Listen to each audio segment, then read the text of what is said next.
My table saw fence is a very popular project. It's one of the more popular ones I've done over the past few years.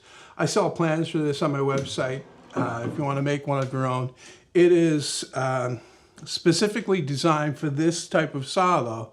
The older cast iron saws that you can bolt a rail on here, replace the stock fence. It doesn't matter really what kind of stock fence it is, this is going to work a lot better. One question I get over and over again, not a lot actually, people that make it, I don't get the question from them, but before they want to make it, people have asked me, how much does it move at the end here when you push it to one side? And every type of fence that locks on the front rail like this, these self-squaring fences, they'll move a little bit at the back here. Now, movement is not the issue that a lot of people think it is. I can push on here and I can move the fence, that's true.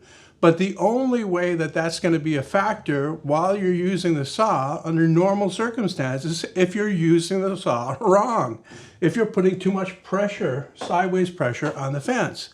Now, if we get down in here close, you can see there are actual score marks on the side of my fence from the wood rubbing on there. This is a minor wear that will happen over time, but that'll show you how much force I'm using to push the wood against the side of the fence here. So as you can see, it's not like I'm being gentle with the fence here to try to keep it from pushing over or anything. I'm using the fence like I normally would.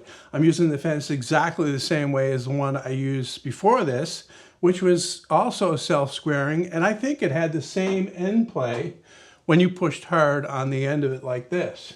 I've even got full sheets of plywood on here. I think I did more than a dozen when I was doing the floor inside my house and never had a problem with the fence moving over or throwing off the cut or anything like that. The one thing you want to watch for is that it's tight. You want to tighten the cam on the front here, and that's part of the building process to get that tuned up so that it works properly. It doesn't take a lot of force. You don't have to, wrench it right down.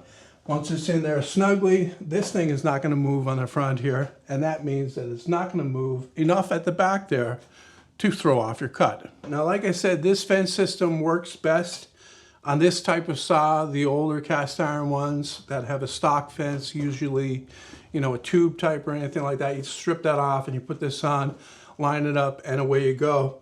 But it can be adapted for the cheaper aluminum top ones. It's just going to take a little bit more time to rig something up on the front to mount this guide rail on here, and then you'll be good to go. The one thing I would point out about doing that with one of those saws is to make sure that you also make a stand that's capable of supporting the saw with the extra weight of the fence, so that you won't have any problem of it tipping over.